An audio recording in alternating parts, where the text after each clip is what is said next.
Has anybody tried unplugging 2020, plugging it back in?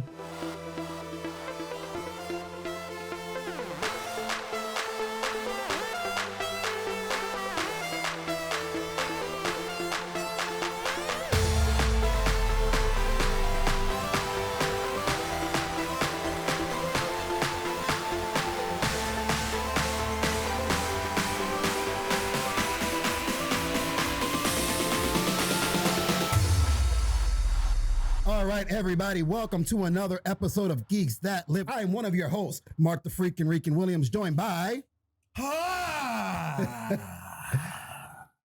What was that? Attention whore. I gotta do this. This is the only outlet that I have. It's gonna come out. Hold up, stop being such an attention whore. Oh. Okay, we're here for them, not for us. Yes, the freaking Rican. Let's start this off right. How do you spell coconut? Let me school you. Let me learn you. Learn you. This. Gonna learn you today. All right. Let me homeschool you on this. It's a capital K, lowercase o, capital K, lowercase o, hyphen, capital K, lowercase n, lowercase u, capital T, exclamation point, coconut. Give me a round of applause. Finally did it without fucking it up. Oh, wait a minute. I was supposed to be cleaner. Sorry, standards and practices. You know what? I don't appreciate, speaking of standards and standards, I did it. Speaking of standards and practices. That's why you stop drinking all the damn coffee. That's why you're getting so tongue twisted there. Speaking of standards and practices, I do not appreciate getting censored. Freedom of speech, man. Saying that word. What word is that? Huh? What word is that? Practices. You could just see standards and practices right now. Shaking his head, getting angry. These fucking guys. But you can't censor us. You can't censor us. Come on. You're gonna learn. You just have to let it go, man. Just let it flow. First Amendment, baby. All right, guys, let's roll to it. So last episode, we had just episode that just dropped on YouTube. You can catch it on the Beefmaster Network channel on YouTube. Get on there. It's something about Eugene doesn't win against the editor, or they don't win against the editor, or you'll never win against the editor. And the thumbnail is a picture of me with the censored bar across my mouth. What was I getting censored about? You're going to have to watch the last episode to find out. If you already have, thank you very much. Thank you. If you haven't, get on there. Get on there and check it out, please. Yeah, check it out. Like, comment, share, subscribe. Ring that fucking bell. So every time you hear ding, you get alerted that I don't know if that's the sound it makes. It might make, does it make a ding sound? It's like ding. You know my sound. I think it's like, well, yeah, that's like a dying turkey. A dying turkey. A dying attention whore of a turkey. A turkey. All turkeys are attention whores. Ooh, this is going to be a good episode. Speaking of attention whores, we're gonna make this a wrestling episode. So wrestling episode this past Sunday, we just had WWE just had another major pay-per-view. They had their Money in the Bank pay-per-view. So we're gonna do what we normally do. We're gonna go by match by match. We're gonna review it. We're gonna give our thumbs up, thumbs down, thumbs sideways, thumb up the butt. I'm sorry, Carrie. It's just I can't stop being so vulgar. No censorship, man. Take your little fan, and just do this every time. You're gonna have to rewatch the show once just to make sure, and then whatever the good parts are, then be like, here you go. I'm sorry, but Money in the Bank. All right, so we're gonna start off. I think we're gonna do things a little backwards. Overall, we're going to start with overall critique of the pay-per-view. What'd you think? Wow. 2 thumbs down. The concept of the show was horrible. Okay. It was like a bad video game that you wanted to return right after you played it for like 5 minutes. At GameStop and get it, pay $60 for it. And get 5 back. Get it back for like $1.69. Yeah, and store credit. Yeah. And that's why they're going out of business. The concept of them having to fight to get up to the roof to then climb the ladder to get the suitcase was dumb. Okay. I did not. I'm like, why? What? I get you want to make a little bit of longer pay-per-view, but it seems like a lot of filler in this pay-per-view. There's a lot of filler. Yes. Yes. I agree with that. I agree that the pay-per-view was not one of their best. No. And I agree that it was filler, but the only thing that I liked, one of the only things that I liked about it was the actual Money in the Bank match. We'll talk about that once we get to it. We're going to go down the lineup now. Sorry for the out of focus, in focus. I don't know what's going on with the camera, but it's acting stupid. It's acting stupido. The camera's a fucking attention whore. The camera is an attention whore.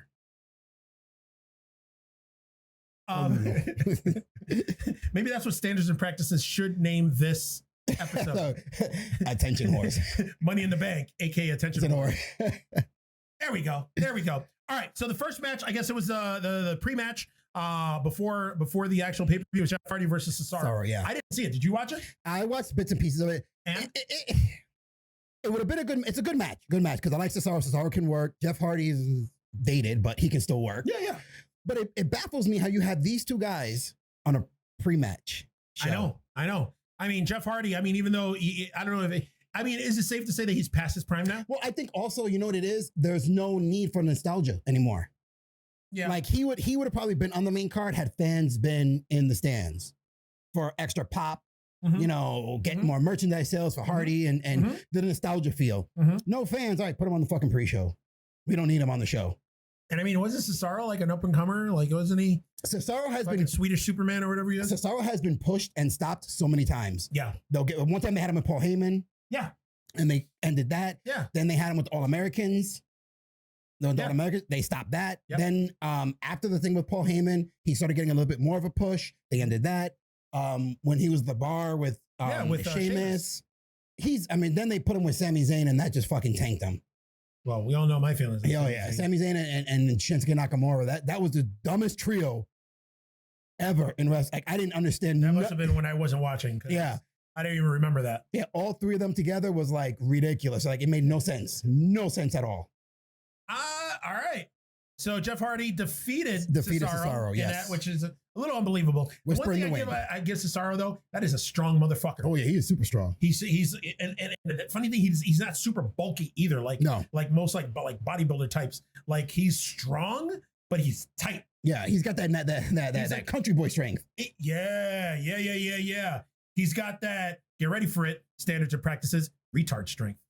Ooh, that's definitely getting censored. That's definitely getting censored. It's better than BB strength.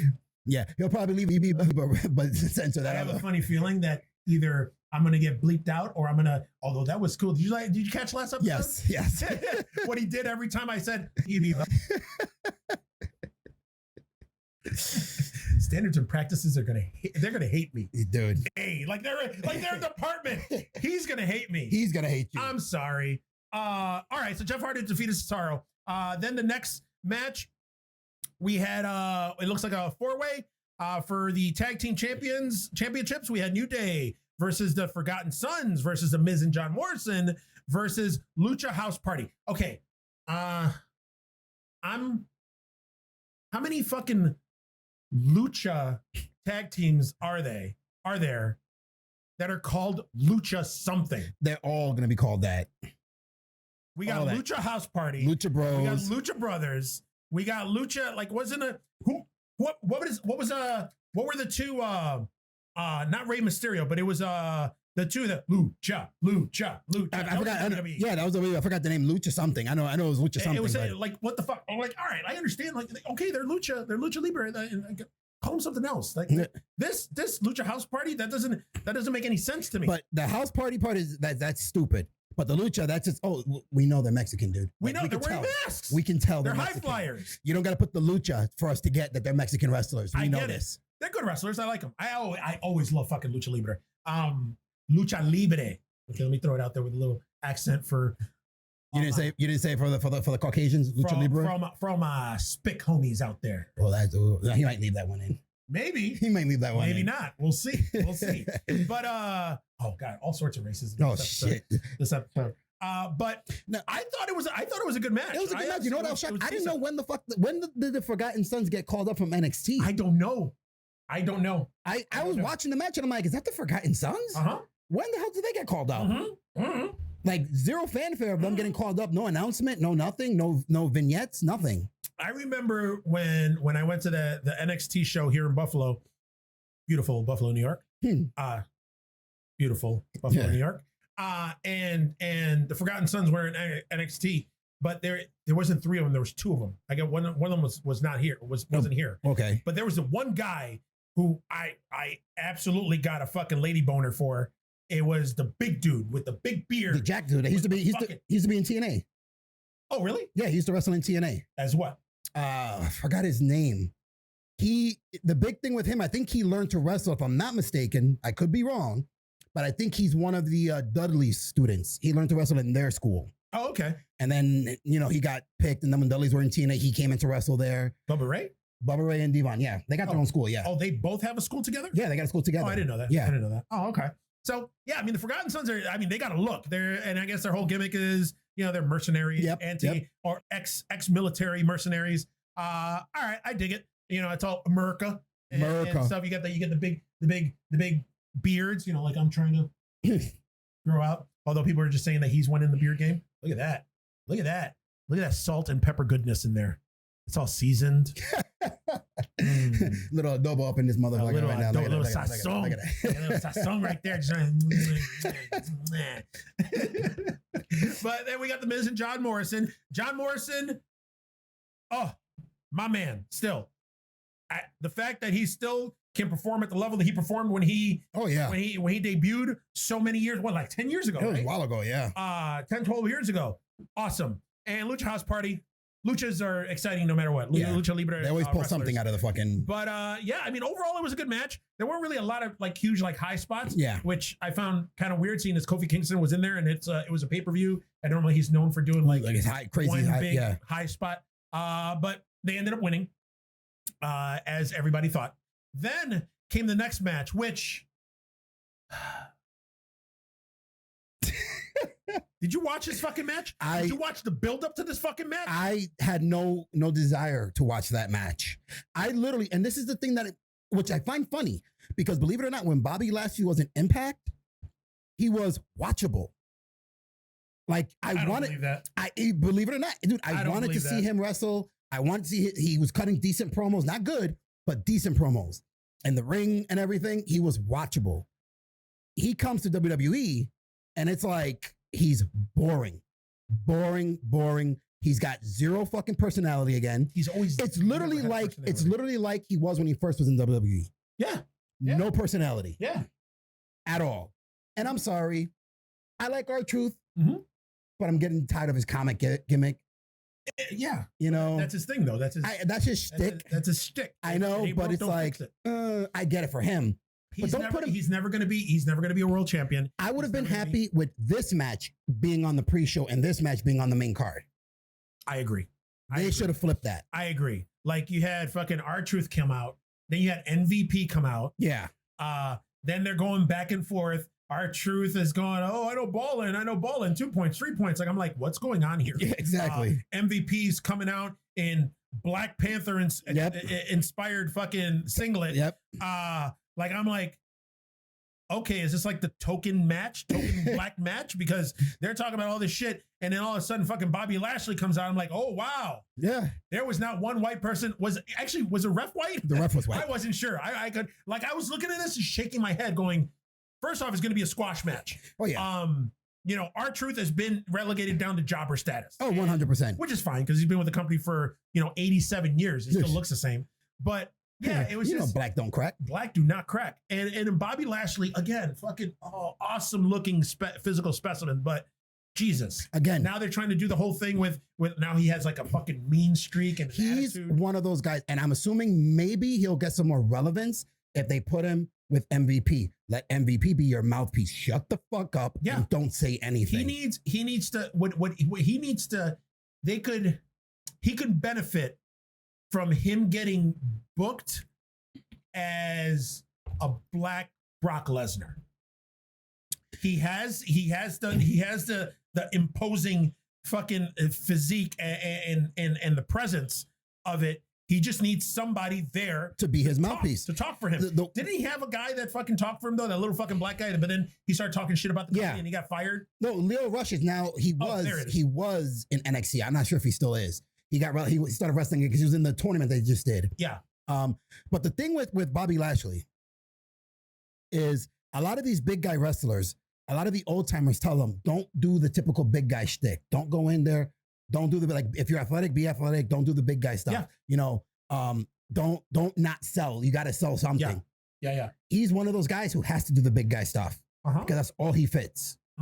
Be imposing, go out there, destroy your opponent, say little as possible, walk out. That's it. It's worked for Brock Lesnar, even though we all got tired of him. Still. But it kept him, his merchandise, it kept him, people wanted to see him. Because he ran in, F5'd, didn't say anything, and walked out. That's it. Yeah. And he had Paul Heyman just talk all his shit for him. Yeah, the only thing he would say was Suplex City, bitch. That's it. Paul Heyman did everything else. That's it. So, you know, Bobby Lashley defeated R-Truth. Okay. You knew that was going to be a squash match. Here's another match that I was like, why? We got Bayley. We got bad guy Bayley. Yeah. With Sasha Banks. With the Karen haircut. Karen haircut. Yeah.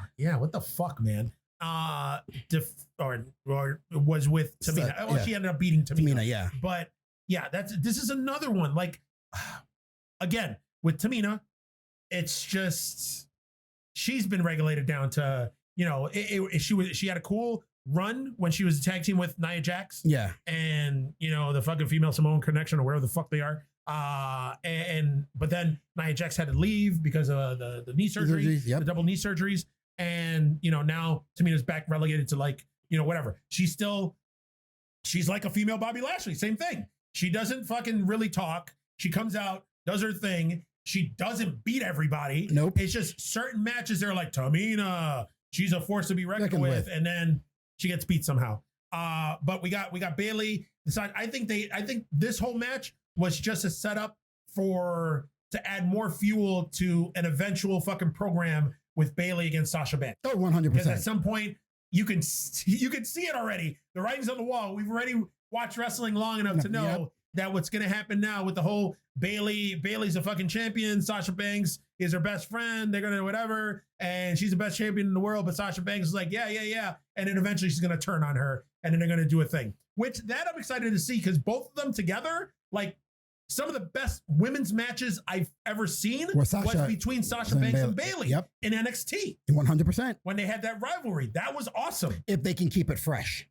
Yes. If they try to repeat the same thing they did, it's like I said, been there, done that, seen it, don't want to see it again. Yes, don't want to see it anymore. So, but yeah, that match, chapter. That match, another book. And then my thing is, I just don't buy Bayley as a bad guy. You could tell she's forcing it too much. Yes. She's not a natural heel. To give it, okay, here's the thing I compare this to. The one time they tried to turn Randy Orton into a babyface back in the day when he first won the title. Never worked. It never worked because Randy Orton is a natural heel. He has a dick face. He's a Not natural. That his face looks like a dick, but he just has that face. He's a natural heel. Being nice, you're like, all right, motherfucker, what's your ulterior motive? What are you doing? He's a natural heel. Putting him as a babyface doesn't do anything for him. Correct. Like, especially the kind of, like, at that time, babyface you wanted. Cheers. Yeah. When he was a babyface back a couple years ago, he never changed his character. It's just the fans started cheering him more. Yes. He stayed the same Viper. He fucking, did the RKO to anybody. Yep. But again, him trying to be that babyface, you could tell it was forced. He didn't feel comfortable doing it. Yep. That's what I see with Bayley doing this heel. Yep. She hasn't come into her own. Maybe she will, or they'll just pull the plug. Nah, I think they're gonna pull the plug because Bayley turning heel thing just doesn't. It didn't catch on. It didn't catch on. It doesn't work for me. I want the side ponytail back. I want the fluorescent fucking thing. I want the hugger. You want her to be a hugger? Yeah. This is just. But Sasha Banks, I love me some Sasha Banks. Sasha Banks is good as a heel yeah, she's good as a heel or a babyface, but I'd rather have heel Sasha Banks. Oh yeah. And I don't know why, but it's just sexy. Just sexiness. Why am I playing with my nipples right now? I don't know. Yeah, that's kind of weird. All right. So next match where I was like, this had the potential to be a decent match, but it just turned out being hot garbage, was Braun Strowman against Bray Wyatt. Not The Fiend against Bray Wyatt. So he wrestled with his khaki pants and his sweater and his dreads in a man bun. This, I don't know. This is also a match that could have benefited from having a crowd. Yes. Being during the crowd, because the whole thing where they had their back and forth the whole time, Bray Wyatt was trying to get Braun Strowman to come back. Yep. Because Braun Strowman debuted as, one of the Wyatt family. He was the black sheep of the family. Yeah. And all this other shit. So they tried doing that whole thing. Then we had the cool little thing with the fucking little puppets from the Firefly Funhouse coming up. And I liked the whole thing with Braun Strowman putting on the mask and doing this, and Bray Wyatt going, yes, you're coming back, yes. And then, the eventual, you knew that Braun Strowman was like, get the fuck out of here. The problem with big guys like Braun Strowman, Goldberg, and Brock Lesnar, Drew Badmouth Goldberg, and guys like Bobby Lashley is these are guys who need a crowd because they have to elicit some kind of reaction. Yeah. If there's no crowd, you're paying attention more to their performance, and their performance sucks. Yeah. Braun Strowman can hardly move. I don't know if he's got a bum leg. I don't know if there's something that if you watch him when he walks funny. Getting into the ring, it's hard for him to get into the ring sometimes. Again, he's gotten in really good shape though. He's gotten in really good shape, but I'm telling you, he has beard goals like a motherfucker. That's now you see why I complain. Oh, y'all motherfuckers got longer beards. My shit's going out. See, it's getting fluffy, but it ain't getting long. But it's so seasoned. Look at But again, like you said, on paper, if you told me this match was happening, I would have been like, yes. Yeah. After watching it, even that shtick right there with the whole masking, after a while, I was like, okay, can you end this already? Yeah. Like, it's gone on for too long. And that's the thing. And again, trial and error. There's still a learning curve here because they're still trying to, figure out how they can have exciting matches and not have a crowd to play to. Yeah. So yes, I think that whole shtick with him putting on the fucking mask, whatever, did go too long. I agree with you on that. I think it would have been, if a crowd would have been there, it would have been like, like all the reactions and shit. You know what I find funny? And that's why I say maybe that's why, believe it or not, AEW matches are a little bit more entertaining. Uh-huh. They don't have a crowd, but they have wrestlers surrounding the ring. Mm-hmm. Like behind the barricade. Yeah. So if a bad guy comes out, he'll start talking shit to the good guys and the faces, and they're talking shit back. And you see the heels talking shit to the baby face. Yeah. So that interaction, it's like, oh, okay. Yeah. And then the way they said it, like, oh, like this person, if they have a title, they're potential challengers out in that crowd studying their moves. And so you fall into that. You forget that there's no crowd. Yeah. You know what I mean? Yeah. Here, you have no choice but to focus on the wrestling. Yep. And I'm sorry, Braun Strowman is good for squash matches. Yeah. But to put on a good performance? Yeah. No. Well, I mean, he was a last minute fucking replacement for Roman Reigns for WrestleMania. So, they threw the belt on him without having any sort of real plan for him. So, again, it was okay. I like the theatrics of it and everything, but for the most part, it was a match. The next match was actually, I was pretty impressed with Drew McIntyre and Seth Rollins. That was a good match. Yes. Very good that was a good match. Drew McIntyre killing it as the champ. He's a Universal champ, right? Yes. He's a Universal champ. And then against the Monday Night Messiah, I swear to God, man, Seth Rollins is looking more and more like Jesus every time I see him. He lets that beard grow in the hair. That beard and that hair, and he has a hair down. He does. I'm waiting for. That's it, for a picture. Or maybe maybe a picture of him. Or maybe he'll be Buddy Jesus. Buddy Jesus.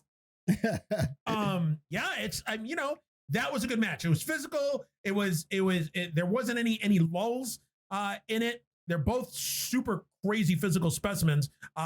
Drew McIntyre, I think he's gonna have the title for a little while now, especially in other news. Monday Night Raw, Becky Lynch is married and got pregnant. Got pregnant, so she's gonna have her own little Monday Night Messiah. Let's talk about this for a while. We'll get back on the topic of this, but I want to be. Here's the thing: they showed her being all happy, and Seth Rollins commented like, yes, we're this and are happy. Yeah. 100% she's not that happy. And here's why.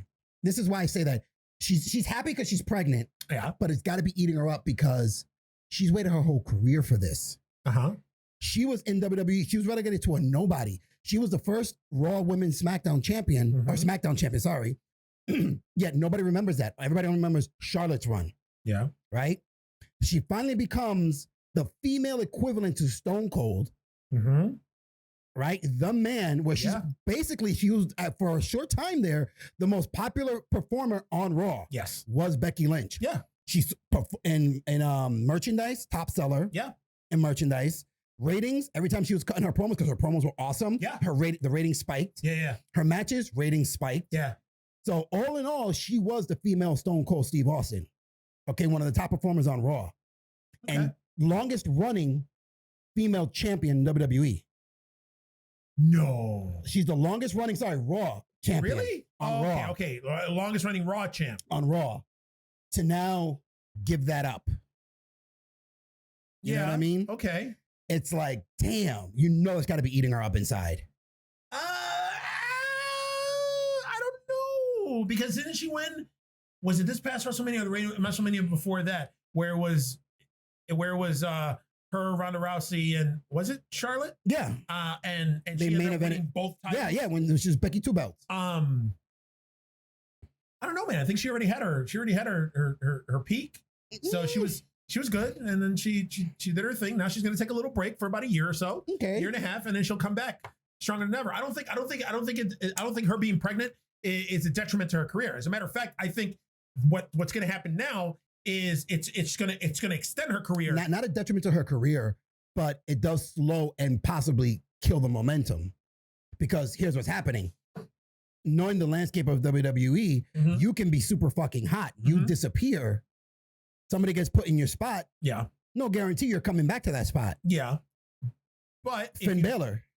Yeah. First Universal Champion, goes out on an injury, comes back, has not held the title since. Intercontinental for a bit, but other than that, hasn't held a major title. I think that's booking's fault, though. And I think that's WWE's fault. I don't think that's Finn Balor's fault. No, it's not. It's not, but that's what I'm saying. It's not that I'm saying it's the situations that the company put them in. Exactly. And the matches that the company put them in. That's what kills most of these people's pushes and most of these people's momentums is that, like, the whole thing, like right now with like Bayley and Sasha Banks, they were high, Women's Revolution, all that shit. And now arguably right now they're like there. They're not up here anymore. They're like mid-level right now. And maybe now with the impending feud that they're gonna have, maybe it'll go back up performance-wise. I think it's the same thing is if once Becky Lynch does decide to come back after she has her kid and everything, it's gonna be all up to booking. Yeah, but that's what I'm saying. How it's gonna happen. Because I'm pretty sure that when she does come back, just her coming in, whether it's a run-in, whether it's they announce it a week or 2 weeks previous that she's gonna come back or whatever, she's gonna get a huge pop. She'll get a huge pop, but the problem is that booking has been known to drop the ball. Yes. Tremendously. Grossly drop that fucking ball. I agree. They don't even catch the ball and fumble it.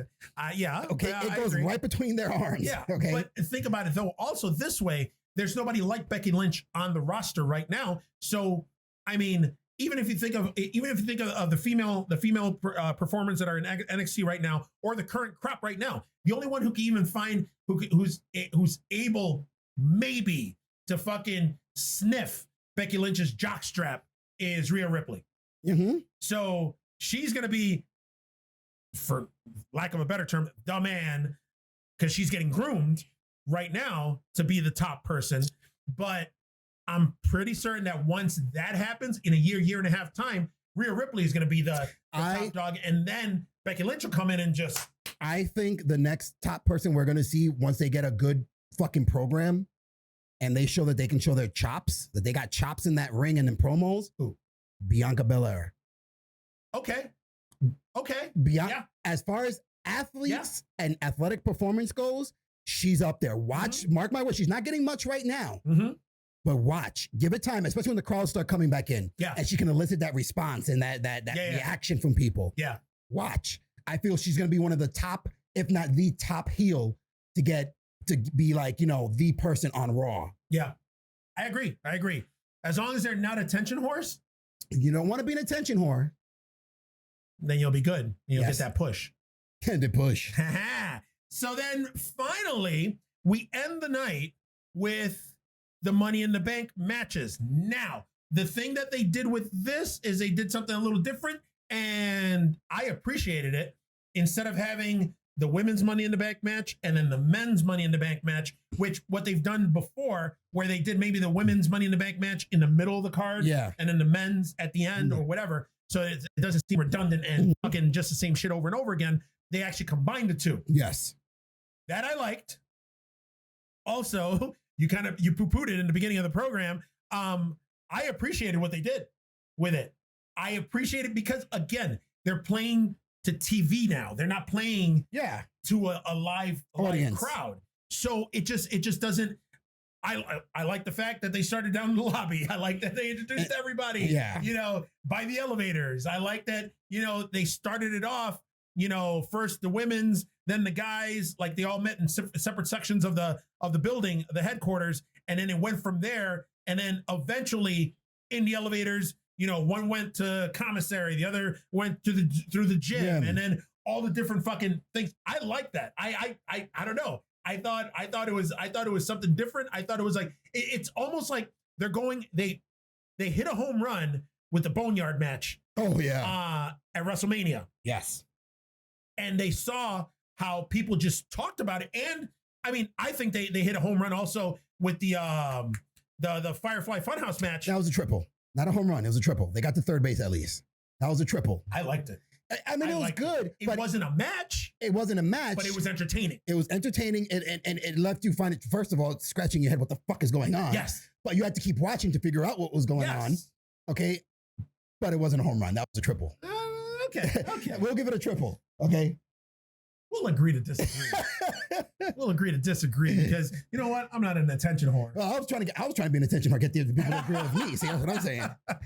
Why do you get to be the attention whore? I don't know, man. Because I have to be the attention whore. Look at me. Look at me. Look at me. So we had on the women's side, we had Asuka, Carmella, Dana Brooke, Lacey Evans, Nia Jax, and Shayna Baszler.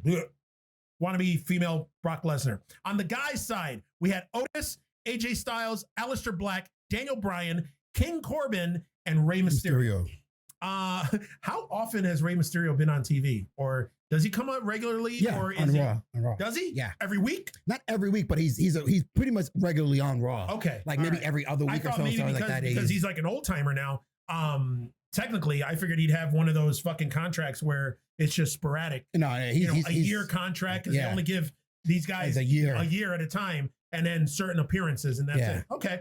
But he's gone now. No, he was just on Raw. Was he? Yeah. Oh.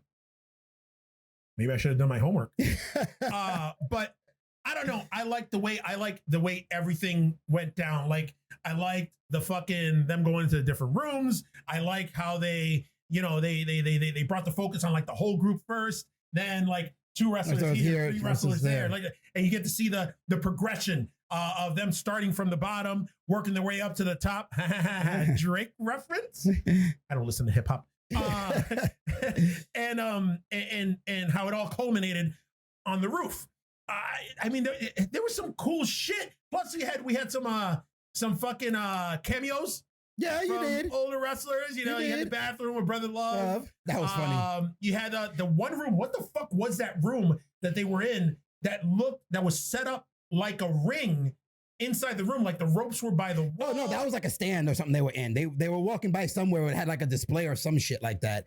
It was like a set like type of thing. Set? Yeah, I thought it was a set where like they practice or they do pictures or whatever. Like that, like yeah. A fake ring. Yeah, like a fake ring. And then Doink the Clown popped up there.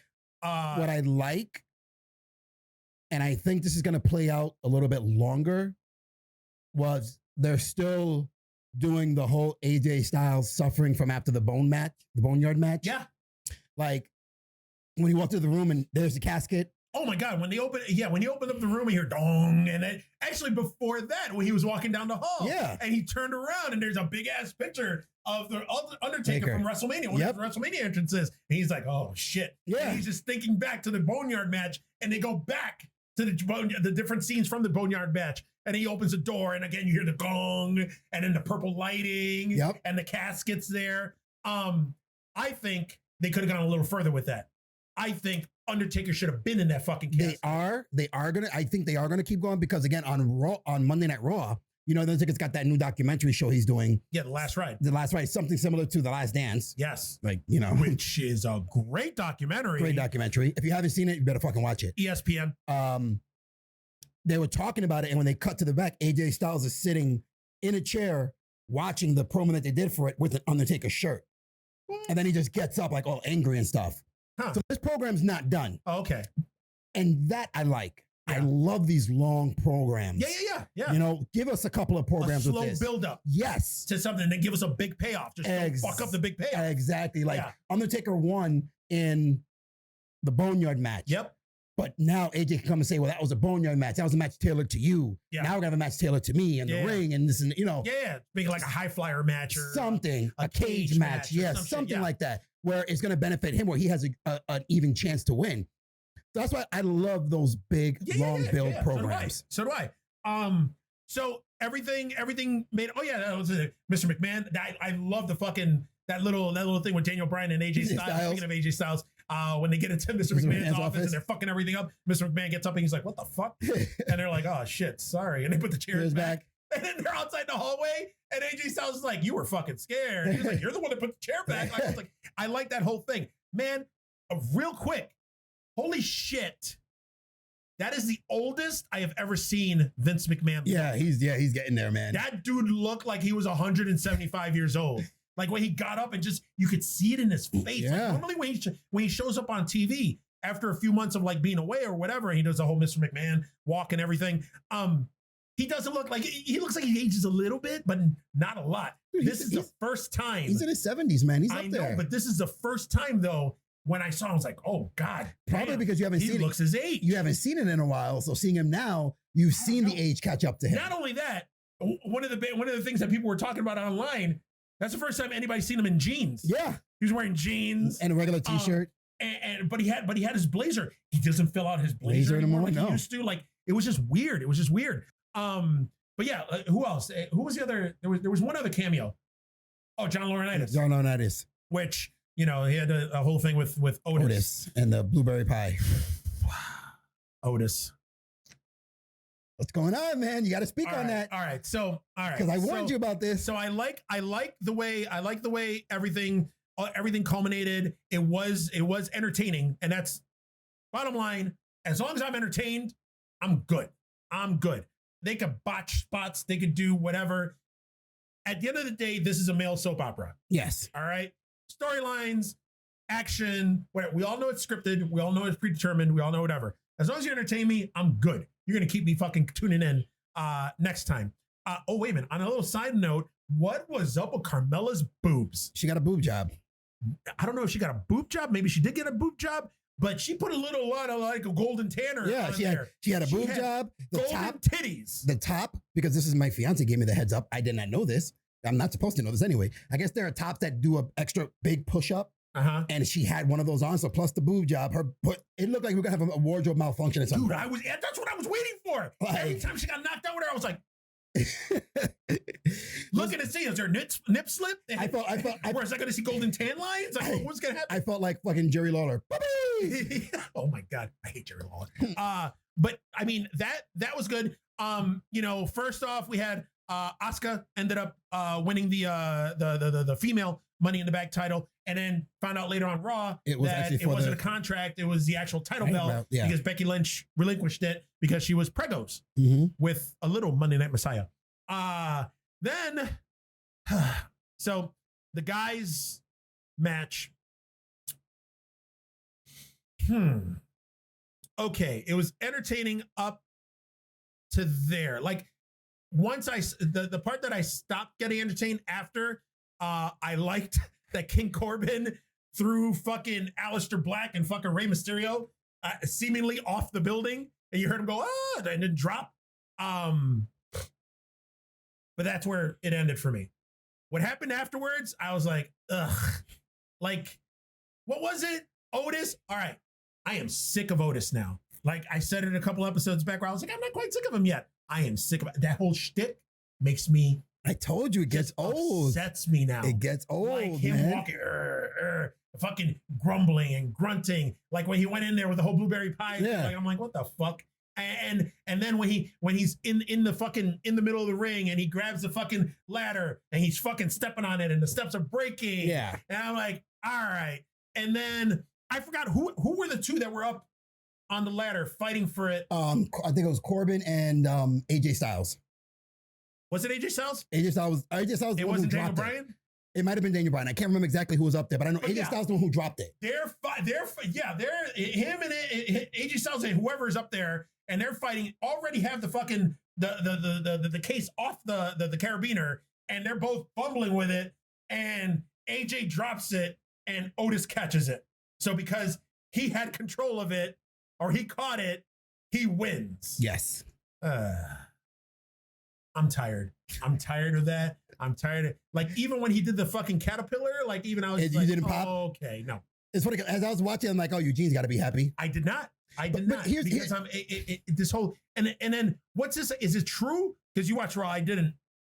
Is it true that Otis said that if he won the contract, he was gonna turn it in for a tag team title shot for him and his tag team partner? I might have missed that on Raw. It could be possible. Supposedly, that's what I heard. I don't think they're going to break up Heavy Machinery just yet. Otis isn't ready for a single run. No. Neither is the other why guy. Why did they do the whole thing with him and Mandy Rose and Dolph Ziggler? I don't know, dude. I don't know. But That's it. But I'm kind of tired of the whole Otis. The biggest, and this is my biggest thing with this pay-per-view. It opened up a lot of holes. Okay. First of all, with the Otis. Not the right holes. Yeah, no, definitely not the right holes. With Otis winning, what does that do? Okay, so technically, the Money in the Bank, although it's for any championship, they do say that normally you go for the main title, which is the world title or the universal title. Yeah. That's what it's mainly for. Yeah. To go for a tag team, now you're going to invent a tag team Money in the Bank next year. I can guarantee that's going to happen because you know what I mean? Because now the tag team's going to want that. Too much now. Exactly. Now it's too much. Another hole, which it baffles me, what you alluded to, King Corbin throws Aleister Black and Rey Mysterio off of the roof. Yes. But yet they show up on Raw perfectly fine. Oh, they both showed up on Raw? They had a tag team match on Raw. Aleister Black showed up? Yes. Oh. See, because I saw on Twitter, because I follow Aleister Black, he posted, oh man, see, and it gave me such hope too. He posted a picture of a ghost on Twitter. And I think it was like, I think the caption was like coming, ... or whatever. So I'm like, okay. I'm like, all right. So they're doing it. So I thought, actually, this would have been the right way to go because we've talked about it a bunch of times. Numerous times. This would have been perfect. King Corbin throws him out off the roof of the WWE headquarters. He comes back and he does the dark fucking figure, gimmick. Perfect timing. Rose from the dead. Boom, boom, boom. All that other shit. So he just came back for a tag team match on Raw the next day? Yeah, with Rey Mysterio. That is dumb. It was like, we landed on another roof that was like 6-7 feet below us and it saved our lives and I'm a bit banged up. Motherfuckers don't look banged up. Guess what? If I fell 6 feet, I would be fucking banged up. Yeah. Especially if I'm thrown. Well, they showed I think WWE or somebody posted a picture on Twitter also where it was an aerial view and you could see the mat set up where they fell on. And it wasn't that far away. Yeah. But still, oh God. See, again, WWE with missed opportunities like Aleister Black, awesome wrestler, awesome entertainer. Aleister Black. That gimmick, that would have been a perfect segue into that gimmick. He could be Undertaker light. Aleister Black, and I'm going to go pull a very bold statement right now. When WWE is looking for superstars of the future that can carry the brand into the future, that's the man right there, Aleister Black. His interviews, his promos are they're not screaming, methodical, but you're paying attention to what he's saying. Yes. His matches, awesome. Yes. Okay. They just, again, don't know what the fuck to do with him, but it's so clear. Look at his entrance and how can you not figure out what to do with this man? Yeah. I don't get it. Yeah. Well, we need him to be a little bit, if you want to make him talk, fine. Like I said, make him like a character out of fucking Devil's Advocate, like the Robert De Niro character, where he's got the dark presence, but he can wear a suit, but he's still got the dark presence. Do something like that. Al Pacino, sorry. Do something like that. Robert De Niro was the devil in Angel Heart. In Angel Heart. Do a little trivia for you guys. Horror. So that's what they got to do, but it's like they don't want to pull the trigger on it. I don't know why. I think shockingly, because the head writer right now on Raw is Paul Heyman. Yeah. Who's got a wonderful mind for wrestling. Yeah. But you know what it could be, that they're just trying to figure out too many things right now, that he's falling to the wayside. But there's the problem of WWE. When you got a lot of good talent, some of them tend to kind of. So you're saying that Aleister Black's lack of gimmick is a victim of COVID? Yes. All right.